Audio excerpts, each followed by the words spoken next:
굿모닝 큐티 가족 여러분, 맑은 햇살을 주는 토픽 튜스데이입니다. 오늘도 밝고 즐거운 하루가 되시길 바라며 오늘의 질문은 에스더와 관련된 한 분이 이렇게 보내주셨습니다. 에스더서에서 한 구절도 하나님의 이름이 나오지 않는 것으로 알고 있는데요, 에스더서에서도 복음이 있나요? 이 질문은 지난주 오이코스 우리 한나 전도사님의 설교를 들으면 정확하게 어떻게 에스더서에서도 복음이 나온지를 알 수 있을 것입니다. 아하수에로 왕의 그 분노에서 하나님의 진노, 그리고 그 진노가 우리를 향해서 쏟아부어지는 게 아니라 예수 그리스도에게 쏟아지심으로 우리 하나님은 여전히 우리를 향한 인자한 얼굴을 들고 우리를 품고 용서해 주시는 놀라운 복음의 메시지가 선포되었습니다. 구약에서 우리 예수님의 분명한 메시지가 담겨 있다는 것을 우리가 깨닫고, 그냥 구약도 옛날 얘기, 신약이 더 좋은데 그러지 마시고 잘 읽어가시면 구약에서도 복음을 읽어낼 수 있을 것입니다. 오늘 함께 묵상할 말씀은 에스더 3장 7절에서 15절입니다. 다 함께 찬송가 366장 어지러운 세상 중에 2절을 부르시겠습니다. 세상 헛된 신과 영원 모두 내어버렸네. 예수 친히 하신 말씀 날 더 귀히 여겨라. 아하수에로 왕 제12년 첫째 달 곧 니산월에 무리가 하만 앞에서 날과 달에 대하여 부르 곧 제비를 뽑아 12째 달 곧 아달월을 얻은지라. 하만이 아하수에로 왕에게 아뢰되 한 민족이 왕의 나라 각 지방 백성 중에 흩어져 거하는데 그 법률이 만민의 것과 달라서 왕의 법률을 지키지 아니하오니 용납하는 것이 왕에게 무익하니이다. 왕이 옳게 여기시거든 조서를 내려 그들을 진멸하소서.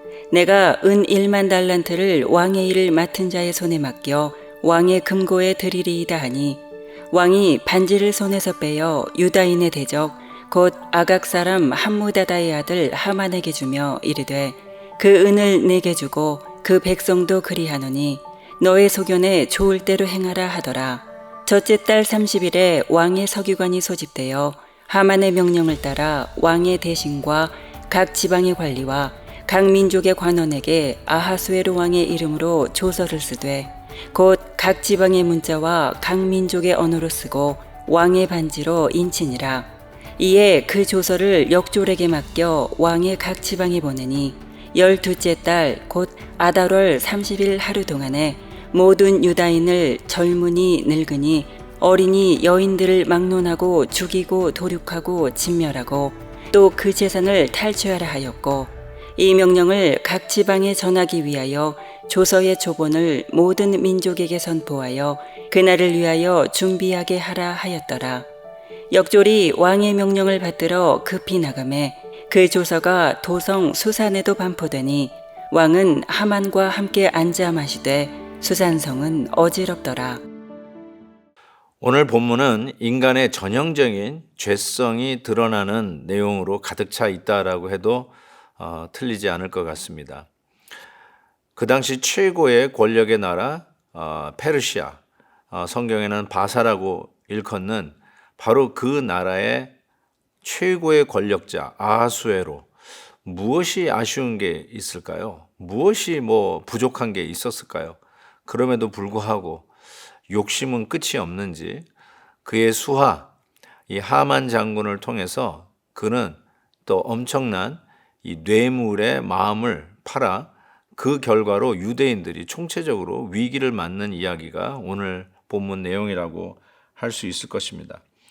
이 하만이요, 오늘 7절에 보니까 날과 달에 대하여 부르 곧 제비를 뽑아 12째 달 곧 아달월을 얻은지라. 즉 지가 하고자 하는 일들을 그 해 마지막 12월에 해당되는 아달월에 행할 수 있도록 이 부르라고 하는 이 제비를 뽑아서 결정이 된 것이죠. 어쩌면 어떤 시한부가 걸리는 사건이 터질 것을 지금 예상하고 있는 것이죠. 여기 부르, 제비라는 말, 요거를 좀 기억하시면 나중에 그래서 부르라고 불렀구나 아마 여러분이 아시게 될 것입니다.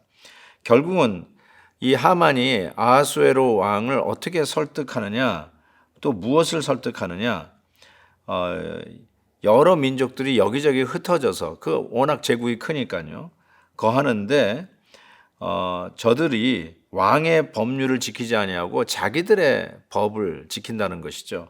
행정력이 그 끝까지 가지 않기 때문에 이 왕의 이 통치권을 끝까지 저 작은 나라, 저 먼 나라까지 미치게 하기 위해서 안을 낸다고 하는 것입니다.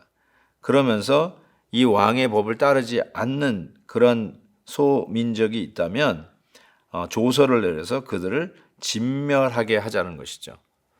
그러니까 당연히 왕권을 갖고 있는 아하수르의 입장에서 자기의 법을 따르지 아니하고 아직도 이 페르시아라고 하는 나라 밑에 있으면서 자기 나라, 이전 나라의 법을 따라간다?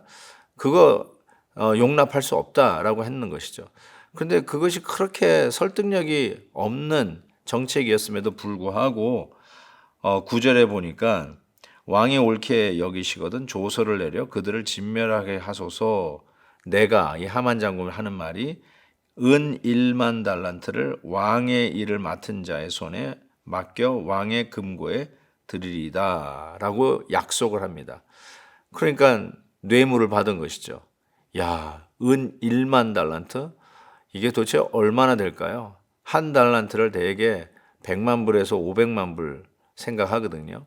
뭐 최소한도로 100만 불로 잡아도 그 100만 불이 1만 개 있다라고 한번 생각해 보세요. 어마어마한 돈을 뇌물로 준 것이다라고 생각하는데 그 욕심에 탐심에 넘어가서 이 말도 안 되는 이 조서에 도장을 찍게 되는 것이죠. 그래서 결국은 왕이 그 뜻에 인정하고 따라가겠다 하는 마음에서 하만 장군에게 반지를 자기 손에 있는 반지를 빼어줍니다. 그 권력을 그에게 준다는 뜻이죠. 네 마음대로 하라. 이 부분에 대해서 내가 오케이 따라가겠다 이렇게 이야기한 것이죠. 이와 같이 자기의 탐심에 끌려서 뇌물에 눈이 멀어서 결정한 이것은 많은 사람들에게 피해가 가는 것인지도 모르는 이러한 함정에 빠져버리고 마는 것이죠. 권력이 있고 출세를 하고 높은 자리에 올라갈수록 이런 부분에 대한 유혹에서부터 자기 자신을 꼭 지켜야 한다라고 생각합니다. 혹시 최근에 승진하셨는지요? 한 회사를 책임지는 사장의 위치에 있으신지요? 내가 맘만 먹으면 어떤 권력적인 권력 행사를 할 수 있는 그 자리에 계시는지요? 오늘 말씀은 정말로 그러한 분들에게 경종을 주는 메시지가 아닌가 싶어요. 옆에 있는 분들 뇌물로 바쳐가면서 실은 왕의 뜻을 세우려고 하는 것 같지만 자세히 봤더니 자기의 유익을 취하기 위해서 왕에게 뇌물을 바치는 이러한 모습을 우리가 잘 간파해야 되고 이런 유혹에 넘어지는 순간에 우리는 여러 사람, 많은 사람에게 피해를 주는 결과를 가져올 수밖에 없다라는 이 역사적 교훈 앞에 다시 한번 우리의 마음을 여미게 됩니다. 결국은 이 조서는 어지럽게 한다라고 오늘 본문이 적고 있습니다. 생각해 보십시오. 이 조서에 그 응하지 않는 자들을 전부 다 멸절시키라고 했는데 오늘 말씀을 보니까 모든 유다인은 젊은이, 늙은이, 어린이, 여인을 막론하고 죽이고 도륙하고 진멸하고 그 다음에 얘기했어요. 그들의 재산을 탈취할 수 있는 권한을 줬어요. 그러니 이것을 받은 각 사람들은 너무 당황스럽고 너무 놀라고 그리고 또 이거를 악의로 자기 재산을 불릴 기회로 삼는 이 악한 사람들 이런 것으로 인해서 결과는 뭐예요? 그 수사성이 어지럽게 되었다라고 이야기를 하고 있습니다. 우리들의 욕심에 따라 결정한 것은 평안이 아니라 어지러운 결과입니다.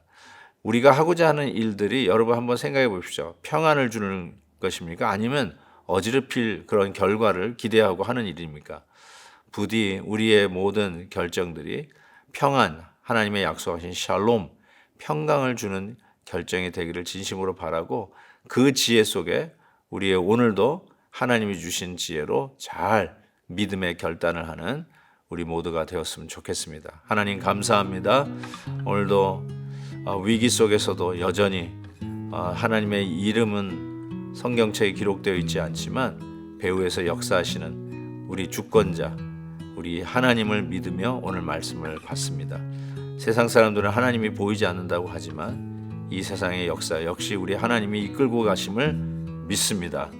우리가 말씀대로 믿음으로 순수하게 욕심부리지 아니하고 선한 뜻을 결정하는 저희들이 되어서 하나님의 역사를 보게 해주시고 우리가 속해 있는 가정과 교회 그리고 우리가 애써서 일하는 우리 회사와 우리의 기업에 하나님의 샬롬의 은혜가 있기를 간절히 간구합니다. 예수님의 이름으로 기도하옵나이다. 아멘. 내일 또 뵙겠습니다.